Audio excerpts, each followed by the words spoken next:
CA foundation के full chapter solution की series में आपका बहुत बहुत स्वागत है। जय हिंद, जय भारत दोस्तों, welcome to our channel genius of commerce.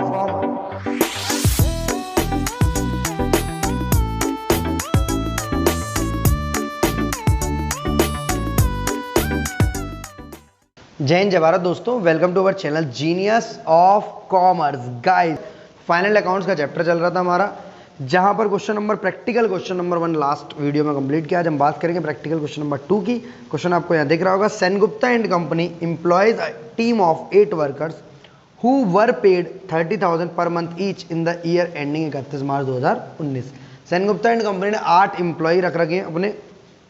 पिछले साल तक उन्हें 30,000 पर मंथ की सैलरी देती थी, यानी 8 एम्प्लॉयज़ को 30,000 पर मंथ यानी एक महीने की 2,40,000 रुपये सैलरी देती है। At the start of financial year 2019-20 जो काम की बात है, जिस साल शुरू हुआ यानी 1 अप्रैल 2020 को कंपनी ने सैलरी बढ़ा दी 10% के हिसाब से, यानी 30,000 रुपये की सैलरी 10% से अगर हम बढ़ाएंगे तो वो 33,000 हो जाएगी दोस्त। 33,000 मतलब अब 30,000 जिन एम्प्लॉयज़ को मिलते थे उन्हें 33,000 मिलेंगे, 33,000। 1 अक्टूबर 2019 को कंपनी ने 2 ट्रेनी हायर करे, मतलब 2 ट्रेनियों को और रखा। ट्रेनिंग मतलब वो जो ट्रेनिंग करते हैं, मतलब वो जो इंटर्नशिप करते हैं, मतलब वो जो रेगुलर एम्प्लॉय नहीं होते कंपनी के, बस कुछ काम सीखने आए हैं। उनकी सैलरी कम होगी, 21,000 पर मंथ उनको सैलरी देगी 1 अक्टूबर से, यानी अक्टूबर, नवंबर, दिसंबर, जनवरी, फरवरी, मार्च, मतलब इनको साल भर की सैलरी मिलेगी, इनको 6 महीने की। दिमाग में डेटा ही बसा लो। Workforce are paid salary on the first working day of every month. Workforce are paid salary on the first work day of every month, 1 month in arrear, so that the employer receive their salary of all January on the first working day of February। इतनी बड़ी लंबी बात का ये मतलब है, आप 1 जनवरी से 31 जनवरी तक काम करोगे तब आपको 1 फरवरी को सैलरी मिलेगी, तो सिंपल सी बात है। तो इस बीच में होता क्या है कि जनवरी की सैलरी फरवरी में, फरवरी की सैलरी मार्च में, और मार्च की सैलरी अप्रैल में मिलेगी दोस्त। दैट मीन्स मार्च 31 को आपका कुछ ना कुछ आउटस्टैंडिंग बनेगा, जिसका पेमेंट अगले फाइनेंशियल ईयर में होगा। हम सैलरी लेट नहीं कर रहे हैं, उनकी मजबूरी है कि जनवरी वाली फरवरी में मिल रही है, कोई दिक्कत नहीं, फरवरी वाली मार्च में मिल रही है, कोई दिक्कत नहीं, बट मार्च वाली अगर अप्रैल में मिल रही है तो मार्च में कुछ ना कुछ आउटस्टैंडिंग रह जाएगा और अप्रैल में पेमेंट होगा पिछली वाली सैलरी का। इससे रिलेटेड क्वेश्चन में आपको 3 चीज़ें निकालनी है। क्वेश्चन बहुत मस्त है, बहुत इंपॉर्टेंट है आपके कॉन्सेप्ट के लिए। You are required to calculate amount of salary which would be charge to profit and loss for the year ended 31 March 20। इस साल कितनी सैलरी चार्ज होगी 31 मार्च 20 को? तो sir amount of salary P&L में वो वाली जाती है जो इस साल का खर्चा होता है, वेदर वो पे हुआ हो या नहीं पिया हुआ। मतलब एक एम्प्लॉय को 33,000 सैलरी दे रहे हैं हम लोग, तो 8 एम्प्लॉयज़ रखे, उनको 12 महीने की सैलरी। पर सर 12 महीने की सैलरी पे कैसे कर पाएंगे? आप तो ये बोल रहे हो कि जनवरी की सैलरी फरवरी में, फरवरी की मार्च में, जुलाई वाली अगस्त में, अगस्त वाली सितंबर में। इस हिसाब से तो सिर्फ 11 महीने की पे हो पाएगी। हाँ, सैलरी 11 महीने की पे हो पाएगी, पर आपको रिकॉर्ड करनी है 12 महीने की एज पर एक्रूअल कॉन्सेप्ट। आपने डिटेल में इसको पढ़ा होगा। एक्रूअल मतलब बोलता है पे करो या ना करो। आप 6 महीने की पे करो और 6 महीने की ना करो तो भी आपको रिकॉर्ड करनी है। इसका मतलब ये नहीं कि 1 अक्टूबर 2019 से जिनको रख रहे हैं उन्हें 12 महीने की सैलरी देनी है, उन्हें 6 की देनी है। पे करो या ना करो का मतलब है अगर आप पे भी नहीं कर पा रहे तो भी आपको 12 महीने की सैलरी रिकॉर्ड करनी पड़ेगी। तो यहां लिखेंगे amount of salaries, point number A में, amount of salaries charged to profit and loss account. कितनी salary profit and loss account में चार्ज होगी ये यहां पर देखेंगे 31 मार्च 2020 को। सबसे पहले salary of 8 employees, salaries of 8 employees. पिछली साल 30 थी दोस्त, हमें पिछली साल से कोई मतलब ही नहीं है। इस साल 33,000 एक एम्प्लॉय की सैलरी, तो एक महीने में आप 8 एम्प्लॉय को कितनी सैलरी दोगे, इसमें इंटू करोगे। पर आप यहाँ एक महीने की निकाल रहे हो या पूरे साल की निकाल रहे हो? सर पूरे साल की, तो इंटू कितने से करोगे? 12 से। 33,000 इंटू 8 इंटू 12। सर अगर ऐसा होता यहाँ पर ये फाइनेंशियल 19-20 की जगह जो है लिखा है इसने कि सैलरी स्टार्टिंग से बढ़ी है, अगर ये सैलरी और किसी डेज से बढ़ती तो मैं 2 बार कैलकुलेशन करता। 30,000 इंटू 8 इंटू जितने महीने के लिए 30,000 रही, और जब से बढ़ी तो 33,000 33,000 इंटू 8 जितने महीने बचे हुए। यहाँ पर इसने एक सिंपल बना दिया क्वेश्चन को, 1 अप्रैल 2020 से बढ़ी। At the start of financial year 2019-20 हमारी सैलरी 10% से बढ़ चुकी है, तो 33,000 की जगह 30,000 की जगह 33 हो गई, इंटू 8 इंटू 12, यानी पूरे साल आप इतना पे करोगे। आपने पे भले ही जनवरी का फरवरी में, फरवरी का मार्च में, मार्च का अप्रैल में पे किया है, पर आप इतना 1000 रुपया पे करोगे एक बंदे को। 8 बंदे आपके यहाँ काम करते हैं, तो इसका इंटू करोगे 8 में और साल भर में आप इतना पे करोगे। कैलकुलेट करेंगे और निकालेंगे। इसके अलावा आपको कुछ और सैलरी भी देनी है। किनको? इन एम्प्लॉयज को या इंटर्नशिप वालों को? सर इंटर्नशिप वालों को। सैलरी ऑफ 2 ट्रेनीज, 2 ट्रेनीज कब से रखे गए हैं? फ्रॉम 1 अक्टूबर। अब ये नहीं है कि 1 अक्टूबर से रखे गए तो अभी इनको हम लोग 12 महीने की सैलरी देंगे, बिल्कुल नहीं। अक्टूबर, नवंबर, दिसंबर, जनवरी, फरवरी, मार्च, भले ही इनकी अक्टूबर वाली सैलरी नवंबर में देंगे हम लोग, नवंबर वाली दिसंबर में, दिसंबर वाली जनवरी में, जनवरी वाली फरवरी में, फरवरी वाली मार्च में और मार्च वाली अप्रैल में। इसका मतलब मार्च में कुछ ना कुछ आउटस्टैंडिंग बनेगा, हमें उससे कोई फर्क नहीं पड़ता। चार्ज टू P&L का मतलब ये है कि आप सिंपल ही कितना पेमेंट करोगे, चाहे आपने किया हो कैश में या नहीं किया हो। तो एक ट्रेनी की सैलरी 21,000 है, आपके क्वेश्चन बोल रहा है आपने एक रखा है या 2 ट्रेनी? 2 ट्रेनी रखे हैं आपने, 1 अक्टूबर 2019 को दिख रहा होगा क्वेश्चन में। सैलरी आपकी तो इंटर्नशिप आपको पैसे आप कितने दोगे इनके? 6 महीने के या 12 महीने के? सर 6 महीने के, अक्टूबर, नवंबर, दिसंबर, जनवरी, फरवरी, मार्च। वो अलग बात है, मार्च वाले पैसे अप्रैल में दे रहे होंगे। अगर आउटस्टैंडिंग की कैलकुलेशन कराएगा तो हम 1 महीने की आउटस्टैंडिंग मानेंगे, ये वाली भी और 1 महीने की ये वाली भी। मेरी बात प्यार से समझ में आ रही है? जी सर, समझ में आ रही है हमारे बात प्यार से। क्लियर है दोस्त जी? कैलकुलेशन करो। 33,000 इंटू 8, 33 दूनी 66, 66 दूनी 132, 132 दूनी 264, यानी 2,64,000 रुपये आप साल में पे करते हो। 12 महीने में पे करोगे 26,40,000। ये आप कैलकुलेटर यूज़ कर सकते हो, मना नहीं है, मुझे आदत नहीं है, बस इतना सा फर्क है। 5,28,000, 31,68,000 रुपये की आप सैलरी पे करोगे इनको। 31,68,000 रुपीज़ की आप सैलरी दोस्त दोगे इनको। कितनी? 2,64,000 रुपये के हिसाब से। ओके, देन 21,000 इंटू 2, 42,000, 42 छिक्के 42 छिक्के 42 126 42 252, 2,52,000। ये वो सैलरी है आपको जो पे करनी है साल भर में।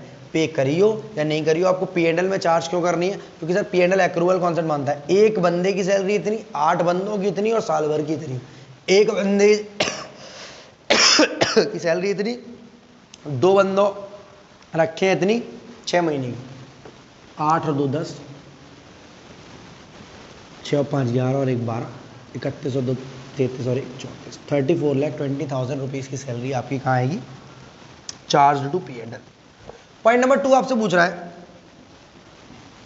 पॉइंट नंबर 2 आपसे पूछ रहा है कि amount of salary paid during the year, amount actually paid during the year. Sir इसमें और ऊपर वाले में फर्क क्या होगा? बिल्कुल फर्क होगा,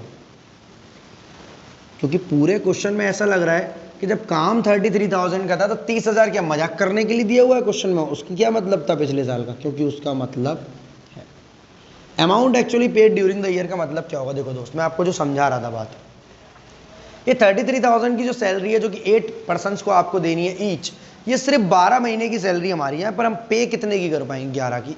थोड़ा सा 30 सेकंड डिटेल में समझते हैं। आप अप्रैल में इनसे काम कराओगे, पर सैलरी कब दोगे? मई में, जून में, जुलाई, अगस्त, सितंबर, अक्टूबर, नवंबर, दिसंबर, जनवरी, फरवरी, मार्च। अप्रैल मत गिनना, अप्रैल अगली साल चला जाएगा। तो अब 11 महीने की सैलरी दे पाओगे सिर्फ ये वाली। तो सर 33,000 इंटू 8 इंटू 11 कर दें? जी, 33,000 इंटू 8 इंटू 11, 33,000 इंटू 8 इंटू 11। थोड़ा डिटेल में समझते हैं। Salary of current year paid, वो सैलरी जो आप करंट ईयर की पे करोगे। एक पर्सन की 33,000 है, 33,000 8 पर्सन की देनी है, और इंटू कितने से करना है? इंटू कितने से करना है? 11 से। 11 क्यों? सर जो मार्च वाली होगी ना, वो अप्रैल में चली जाएगी, वो अगली साल पे होगी। हमें यहाँ पर पेड निकाल रहे हैं, वो नहीं निकाल रहे जो चार्ज करनी है। चार्ज में तो सिंपल इंटू कर दिया 12 का, या पेड निकाल रहे हैं हम लोग दोस्त। बहुत बढ़िया बात है। Salary of current year paid 33,000 into 8 into 11। Simply internship वालों को सैलरी कितनी दोगे? सैलरी ऑफ 2 ट्रेनीज, इसमें भी वही कहानी आएगी। एक बंदे की 21,000, 2 बंदों की 42,000, और आप कितनों की पे करोगे? 5 बंदों की, 5 महीनों की, 5 महीने मतलब अक्टूबर में काम कराया इनसे पूरा 1 अक्टूबर से 31 अक्टूबर, नवंबर में सैलरी दोगे, दिसंबर जनवरी फरवरी मार्च 5। सर मार्च की सैलरी नहीं देंगे? देंगे, अगली साल देंगे, अगली साल मतलब 1 अप्रैल जैसे ही आ जाएगा वो फाइनेंशियल ईयर कौन सा चल रहा है हमारा, 19-20 चल रहा है, वो 20-21 हो जाएगा। सर समझ में आ गई? मतलब हमें पेड देखना है, जितना पैसा हमारे जेब से निकल कर जा रहा है। आगे बढ़ते हैं सर अब क्या रह गया, अब किनको देना चाह रहे हो आप सैलरी? सर अभी औरों को देना है, वो जो 30,000 था ना पिछली बार का, सर वो तो पिछली साल का हो, तो पिछली साल में लिख लिया होगा भैया, पिछली साल आउटस्टैंडिंग रहा होगा, पे इस साल होगा, हम पेमेंट निकाल रहे हैं। याद करो रिसीप्ट एंड पेमेंट क्या बोलता था, पिछला हो अगला हो हमें देने से मतलब है, पिछला हो अगला हो हमें लेने से मतलब है। ये IND टाइप की चीज़ है, ये रिसीप्ट एंड पेमेंट टाइप की चीज़ है। सर कन्फ्यूजन कर रहे हो, NPO नहीं समझ में आता हमें सिंपल समझा दो। एक पर्सन की 33,000 है, 8 बंदों की कितनी, चार्ज टू पे हैंडल कहता तो 12 से इंटू, क्योंकि साल भर का यही खर्चा है, चाहे पे किया हो या नहीं किया हो, पर इंटू कितने से करूँगा, 11 का, क्योंकि मैं 12 महीने की पे नहीं कर सकता। अगर मैं 30 तारीख को पे कर रहा होता तो 31 मार्च को पे हो जाती, पर मैं 1 अप्रैल को पे कर रहा हूँ ऑन द फर्स्ट डे। जैसे रियल लाइफ में तो 7 तारीख या 11 तारीख को पे होती है, 6-7 दिन बाद। सेम 21,000 रुपये एक ट्रेनिंग की सैलरी है, पर मैं 2 बंदों को दे रहा हूँ और 5 महीने की दे पाऊँ, क्योंकि 1 अप्रैल को जो दूंगा वो अगली फाइनेंशियल ईयर में शिफ्ट हो जाएगा।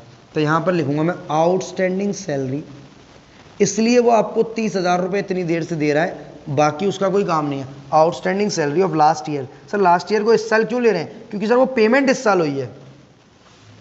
Outstanding salary of last year, इसलिए आपको वो 33 की जगह कितना लेना पड़ेगा यहाँ पर, 30,000 इंटू 8 इंटू 1।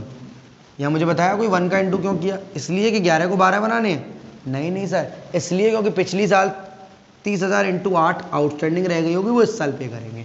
अब आराम से निकाल लो, 33,000 इंटू 8 अगेन 2,66,000, 2,64,000 इंटू 11 26,40,000, 26,40,000, 28,40, 29,04,000, 29,04,000 रुपीज़। 21 दूनी 42 पंजे 210, 2,10,000 रुपये। 30 इंटू 8 2,40,000, 29, 2 31 और 2 33, 33,40,50 54, 54,000 आप एक्चुअली में पे करोगे। पेमेंट समझ में आ गया? यहाँ 11 क्यों किया, या 5 क्यों किया, या 1 क्यों किया? 11 इसलिए क्योंकि 1 महीना काम तो कराया है, सैलरी 1 अप्रैल को देंगे। 6 महीने काम तो कराया है, सैलरी 5 महीने की दे पाएंगे, क्योंकि 1 अप्रैल वाला अगली साल शिफ्ट हो जाएगा। 30,000 इंटू 8 इंटू 1, पिछले साल जो आउटस्टैंडिंग रह गया था, इसलिए 37, क्योंकि पिछली साल का था। हमें स्टार्टिंग में लग रहा था ये दे ही क्यों रहा है 30,000 रुपये। नेक्स्ट पॉइंट है सर आउटस्टैंडिंग सैलरी बताइए 31 मार्च 2020 को क्या रह जाएगी। आउटस्टैंडिंग सैलरी, आप लोगों का दिमाग क्या बोल रहा है? आउटस्टैंडिंग सैलरी में मुझे कैलकुलेशन में 33 और 21 लेना चाहिए या 30 लेना चाहिए? आपका दिमाग क्या कह रहा है? सर साफ तो लिखा है, आपने 12 महीने काम कराया, 11 महीने की सैलरी दी बेचारों को, 6 महीने काम कराया, 5 महीने की सैलरी दी, तो एक महीना इन्हीं की आउटस्टैंडिंग रह गई है। तो सैलरी ऑफ 8 एम्प्लॉयज़ कितने महीने की बोलो जरा? 8 एम्प्लॉयज़ की 1 महीने की, सिर्फ कौन से वाले महीने की? 1 मार्च से 31 मार्च की। क्यों रह गई आउटस्टैंडिंग? क्योंकि 1 अप्रैल को पे करेंगे आप, जैसे आपने ये वाली पे करी थी, ये पिछली साल की आउटस्टैंडिंग है। 33 दूनी 66, दूनी 132, दूनी 264, 2,64,000। कैलकुलेटर देख लेना बेटा एक बार जरूर। ऐड करेंगे आउटस्टैंडिंग सैलरी ऑफ 2 ट्रेनीज, ऐसा स्टेटमेंट लिख कर आना, जरा कॉपी पेस्ट कर रहे हैं ऊपर से और क्या कर रहे हैं। यहाँ कितने आएगा? 21,000 इंटू 12 इंटू 1 मंथ, 21,000 रुपये एक बंदे की सैलरी, 2 रखे हैं आपने, 1 महीने की इनकी सैलरी रखी हुई है 42,000, 2,64,000, 26 और 4 30, 3,06,000 रुपीज़ की आपकी सैलरी जो है वो क्या रह गई? आउटस्टैंडिंग रह गई। अगर पिछली साल की आउटस्टैंडिंग पूछेगा क्वेश्चन, वैसे पूछ नहीं रहा, तो आपकी 240 रहेगी। पिछली साल की आउटस्टैंडिंग समझ लो 30,000 इंटू 8। बहुत सिंपल है, सिंपल क्वेश्चन, बस एक ही लाइन है जिसकी वजह से आउटस्टैंडिंग बन रहा है। इस महीने की सैलरी आउटस्टैंडिंग रह जाएगी बस लास्ट वाले मंथ की। पिछली साल भी इसलिए डेटा दे रहा है 30,000 क्योंकि लास्ट मंथ आउटस्टैंडिंग रहेगी, जो कि पे इस साल होगी। इसमें आपको सिंपल एक्रूवल, भाई एक बंदे की सैलरी 33 है, 8 रखे हैं तो 12 महीने की, आपको 12 महीने ही चार्ज करने होते हैं, क्योंकि 1 अक्टूबर डेट दी हुई है, इसलिए 6 महीने चार्ज करने होते हैं। अगर यहाँ कुछ भसड़ करता कि जो 10% का इंक्रीमेंट करता मानो 1 जुलाई से, तो मैं 30,000 इंटू 8 इंटू 9 3 मंथ्स और फिर 33,000 इंटू 8 इंटू 9 मंथ्स ऐसे करता मैं, अगर बसड़ करता 1 अक्टूबर से बढ़ाता सैलरी तो 30,000 इंटू 8 इंटू 6 फिर 33,000 इंटू 8 इंटू 6। मतलब जब से सैलरी बढ़ाएगा, थोड़ा कॉम्प्लिकेटेड कर रहा हूँ क्वेश्चन को, एग्जाम में हो सकता है ऐसा आ जाए, तो ऐसा रट के मत चले जाना, यही आएगा। सिंपल कॉन्सेप्ट समझ लो, क्योंकि फर्स्ट डे से ही सैलरी बढ़ा दी, इसलिए हमारा खर्चा अब 30 नहीं 33 है, 33 है। 33 हमने पे किया है, पर 11 महीने का ही पे कर पाएंगे, क्योंकि जनवरी वाला फरवरी में, फरवरी वाले मार्च में, और मार्च वाला अप्रैल में। अप्रैल अगली साल चला गया, सैलरी इसी साल की है पर पेमेंट अगली साल होगा। इस साल सिर्फ 11 महीने का या 6 महीने काम कराया, 5 महीने का, और पिछले साल का 1 महीना रह गया था। अगर ये नई फॉर्म होती बिल्कुल, तो मैं ये आउटस्टैंडिंग पिछले साल का नहीं ले रहा होता। बस वीडियो अच्छी लगी तो लाइक, दोस्तों के संग शेयर, चैनल को सब्सक्राइब करेंगे और डाउनलोड करेंगे जीनियस ऑफ कॉमर्स ऐप, आपका अपना फेवरेट ऐप।